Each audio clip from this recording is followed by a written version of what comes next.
عام طور پر لوگوں نے خشوع کیا سمجھا ہے ہمارے معاشرے میں؟ خشوع یہ سمجھا ہے کہ اپنے باڈی کو شرنک کر لیں، اپنے جسم کو شرنک کر لیں. ان لوگوں نے سمجھا کہ یہ خشوع نہیں. آپ ہزار اپنے جسم کو شرنک کر لیں، اسے خشوع پیدا نہیں ہوتا ہے. خشوع آپ اطمینان سے کھڑے ہو جائیں، بس اتنا کافی ہے. ایک دم بعض لوگ ہوتے ہیں بالکل سامنے کی طرف جھک جاتے ہیں اور اپنے جو جسم کو چھوٹا کر لیتے ہیں. نہیں، خشوع دل میں ہوتا ہے. ابن القیم رحمۃ اللہ علیہ نے یہ کہا کہ نماز میں جو نمازی ہوتے ہیں ان کے حالات 5 ہیں. بڑی پتے کی بات انہوں نے بتائی. کہا کہ نماز میں نمازیوں کے حالات خشوع کو لے کر 5 ہیں. پہلا کہا کہ وہ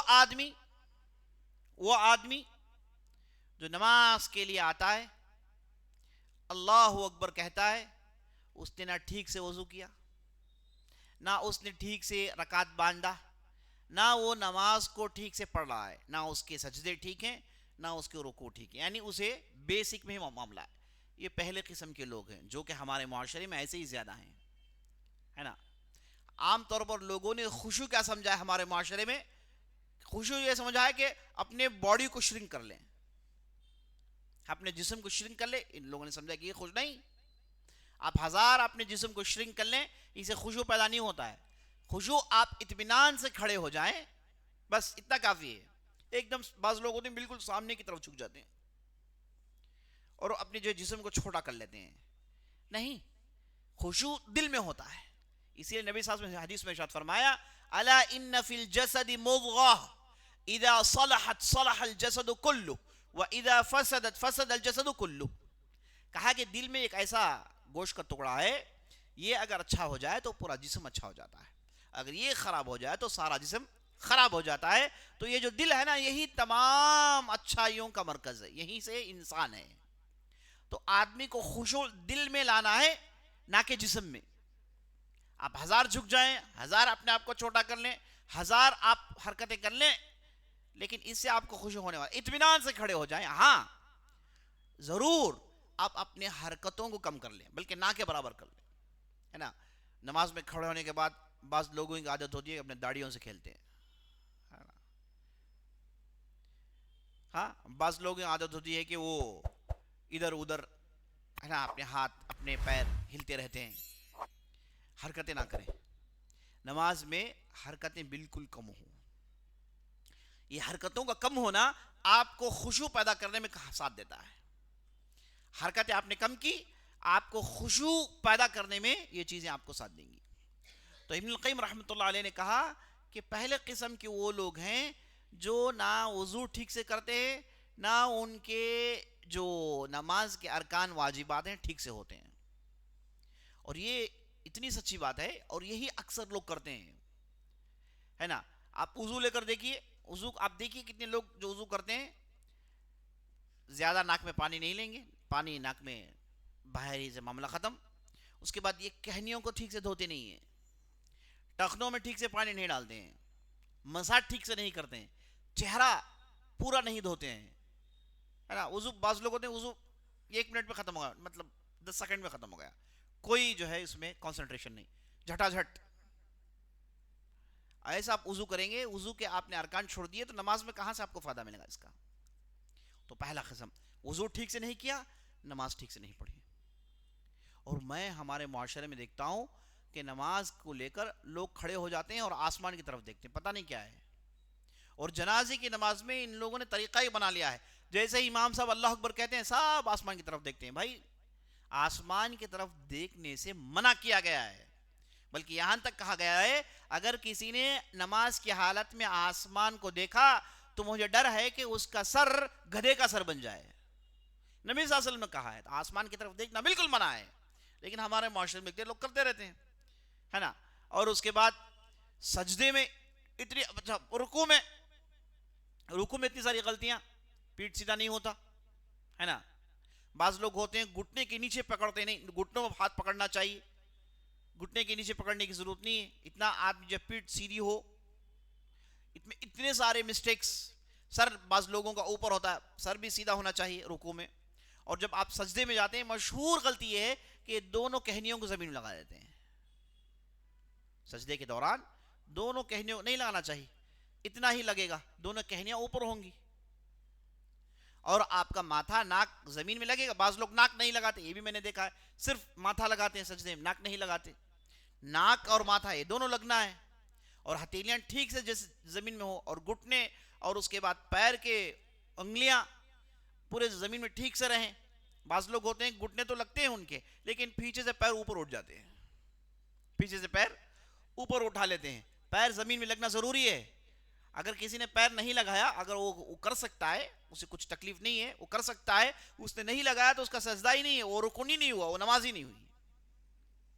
انشاءاللہ ہم بعد میں گفتگو کریں گے کہ نماز میں کون سا رکن ہے اور کون سے واجبات ہیں, اور نماز کو کیسے پڑھنا چاہیے, وضو کیسے کرنا چاہیے. انشاءاللہ ہم دیکھیں گے آنے والے مسائل میں. آج ہم دیکھ رہے ہیں کہ نماز میں خشوع کیسے پیدا کریں. تو ابن القیم رحمۃ اللہ علیہ نے کہا کہ بعض لوگ ہیں نہ وضو ان کا ٹھیک ہے, نہ ان کا نماز کا طریقہ ٹھیک ہے, غلطیاں بہت ہوتی ہیں. نمبر 2, ان کے پاس وضو ٹھیک ہے, نماز کا طریقہ ٹھیک ہے, سب کو ٹھیک ہے, لیکن ان کا دل وسوسے میں پڑا ہوا ہے, دل کہیں کھویا ہوا ہے. یہ بھی بہت سارے ہیں. ظاہری طور پر ماشاءاللہ تبارک اللہ کھڑے ہوئے ہیں, اطمینان سے کھڑے ہوئے ہیں, سر جھکا ہوا ہے, سجدے کی طرف نظر ہے, لیکن دل کہیں اور گھوم رہا ہے, دل کہیں اور گھوم رہا ہے. دیکھیے یہ جو وسوسے, یہ جو فکر جو دل میں آتی ہے, یہ جو سوچ دل میں آتی ہے, یہ ہر انسان کو آتی ہے. یہ نہیں کہ ایسا ہو ہی نہیں سکتا کوئی کہے کہ بھائی مجھے کچھ بھی نہیں, جیسے نماز میں چلا گیا پورا بھول جاتا ہوں, ہر بار میرے ساتھ ایسا ہی ہوتا ہے, یہ کوئی نہیں کہہ سکتا. لیکن آدمی پہلے سے تیاری کر لے, ان چیزوں کو کم کر سکتا ہے, ان چیزوں کو کم کر سکتا ہے. سوچنا ہی آدمی کو, آپ نے کہا کہ مت سوچو, ایسا ہو نہیں سکتا. انسان کا ذہن سوچے گا کچھ نہ, آپ نے کہا مت سوچو, آپ کے بارے میں سوچ رہا ہو نہ, انسان کچھ نہ کچھ سوچے گا, اس کا دماغ ایسا ہے. تو کرنا یہ ہے کہ یہ سوچ ہے نا, اس سوچ کو عام طور پر اس میں موت کے بارے میں سوچیے کہ بھائی مجھے ایک دن مرنا ہے, آج کھڑا ہوا ہوں, آج میں کسی کی جنازے کی نماز پڑھ رہا ہوں, کل میری جنازے کی نماز پڑھی جائے گی, ہے نا. مرنے کے بعد عبادت کا دروازہ بند ہو جاتا ہے, ابھی ہم کو اللہ کو راضی کرنا ہے, یہ سوچے. نمبر 2, اللہ سبحانہ و تعالیٰ کے بارے میں سوچے کہ بھائی نماز میں آپ جب کھڑے ہوتے ہیں تو آپ کے سامنے اللہ سبحانہ و تعالیٰ کا چہرہ ہوتا ہے, جیسا نبی صلی اللہ علیہ وسلم حدیث میں ارشاد فرمایا, اللہ سبحانہ و تعالیٰ کا چہرہ ہوتا ہے. آپ جب تک اپنے چہرے کو سیدھا رکھیں گے, اللہ سبحانہ و تعالیٰ آپ کی طرف ہوگا. آپ نے چہرے کو موڑ لیا تو اللہ سبحانہ و تعالیٰ اپنے چہرے کو موڑ لیتا ہے. اللہ سبحانہ و تعالیٰ آپ کو دیکھ رہا ہے, اس بارے میں سوچیں. اور کوئی قرآن پڑھ رہے ہیں, کوئی آیت پڑھ رہے ہیں, تو اس آیت کے معنوں پر غور کریں. یہ اللہ اکبر کیا ہے, یہ سمع اللہ لمن حمدہ کیا ہے نا, سبحان ربی العالی کیا ہے, کیا مطلب ہے اس کا, سبحان ربی العظیم اس کا کیا مطلب ہے, میں کیوں نماز پڑھ رہا ہوں. ایسی چیزوں پر سوچیں اور اللہ کی عظمت پر غور کریں کہ اللہ سبحانہ و تعالیٰ نے ہمیں اس کے سامنے سجدہ کرنے کا موقع دیا. یاد رکھ لیجئے, اچھی طریقے سے یاد رکھ لیجئے, جتنی بھی مخلوقات ہیں, جتنی بھی مخلوقات ہیں, جانور, سمندر, پرندے, جو بھی ہیں, ان میں سے کوئی سجدہ نہیں کر سکتا. کوئی ایسی چیز ہے جو سجدہ کرتی ہو. انسان کی طرح دکھنے والا باندر ہے, لیکن اس کی ہڈیاں ہمارے حساب سے پورے الٹی ہیں. اس کی ہڈیاں, آپ کا ہاتھ ایسا جائے, اس کا ہاتھ ایسے جائے گا, اس کا پورا جو سسٹم ہے الٹا ہے, سجدہ نہیں کر سکتا ہو. یاد رکھ لیجئے, انسان ہی کو یہ عظمت, انسان ہی کو یہ شرف حاصل ہے کہ وہ اللہ کے سامنے ماتھا ٹیک سکتا ہے. اور چونکہ یہ اللہ کے سامنے ماتھا ٹیکتا ہے, تو اس ماتھے کو اللہ نے, اس سر کو اللہ نے مبارک بنایا ہے نا. اسی میں دماغ رکھا, اسی میں آنکھوں کو رکھا, اسی میں ناک رکھا, اسی میں منہ رکھا ہے, سب کو, چہرے کو اللہ نے اپنے ہاتھوں سے بنایا ہے. انسان آدم کے چہرے کو اللہ نے اپنے ہاتھوں سے بنایا ہے, اسے اللہ نے شرف دیا ہے, کیونکہ یہ ایک سر ہے جو اللہ کے سامنے جھکتا ہے. کوئی دوسرا مخلوق سجدہ نہیں کر سکتا. ہاتھی, گھوڑا, اونٹ, دوسرے نہیں کر سکتے. آپ دیکھ لیجئے, آپ ہے نا, اکثر لوگوں کے سر کہاں ہے؟ ان کے سروں میں آنکھ ہیں، سروں میں منہ ہے، سجدہ نہیں کر سکتے۔ صرف اللہ نے انسان کو ایسے بنایا کہ وہ رکوع کر سکتا ہے اور سجدہ کر سکتا ہے، اور یہ سجدہ کرنا اتنی بڑی نعمت ہے کیونکہ قیامت کے دن اللہ سبحانہ و تعالیٰ کفار اور منافقین کو سجدے سے روک لے گا، کیونکہ ان کی پیٹیں تانبے کی ہو جائے گی، پیٹیں تانبے کی ہو جائے گی، سخت ہو جائے، سجدہ نہیں کر سکتے، وہ چاہیں گے سجدہ کریں نہیں کریں گے، کر پائیں گے۔ قیامت کے دن سجدہ کر کے اللہ کو راضی کرنا چاہیں گے، اس دن نہیں کر پائیں گے۔ صرف دنیا میں یہ چیز ہو سکتی ہے، قیامت کے دن یہ چیز ممکن نہیں۔ تو آدمی اللہ کی عظمت پر غور کریں، اور یہ اللہ سبحانہ و تعالیٰ نے جو آسمان بنایا، جو زمین بنایا، جو سورج بنایا، جو چاند بنایا، اللہ کی مخلوقات پر غور کریں۔ ان فی خلق السماوات والارض، آسمان و زمین کے جو تخلیق میں اللہ کے تعلق سے ڈھیر ساری آیتیں ہیں، نشانیاں ہیں، اس پر آدمی غور کرے، تب جا کے اس کے اندر وہ سوچ اس کی سٹڈی ہوگی۔ اپنے غلطیوں پر غور کریں، بھائی بس مجھ سے اتنی ساری غلطیاں ہو گئی ہیں، اور جہنم کے آگ کے بارے میں سوچیں، جنت کی راحت کے بارے میں سوچیں، اور اس میں آپ کو سب سے زیادہ سپورٹیو جو چیز ہے وہ آپ کا قرآن سمجھنا ہے۔ وہ آدمی تو میرے نظر میں بدبخت ہے ہی، اس کے ساتھ ساتھ اتنا انوسنٹ، اتنا بھولا، اتنا غافل ہے کہ جسے قرآن کی آیتیں نہیں سمجھ میں آتی ہوں۔ اس سے بڑے خسارہ، اس سے بڑے نقصان کیا ہے کہ آپ کو اللہ کا کلام نہیں سمجھ میں آتا۔ قرآن میں سب سے زیادہ، نماز میں آپ کو سب سے زیادہ کنسنٹریشن، خشوع پیدا کرنے والی چیز آپ کا اللہ کے ان آیتوں کے معنوں کو سمجھ کر اس پہ غور کرنا ہے۔ نہیں آتی عربی، بہت بڑی ستم ظرفی ہے، بہت بڑی ستم ظرفی ہے، اللہ حفاظت فرمائے۔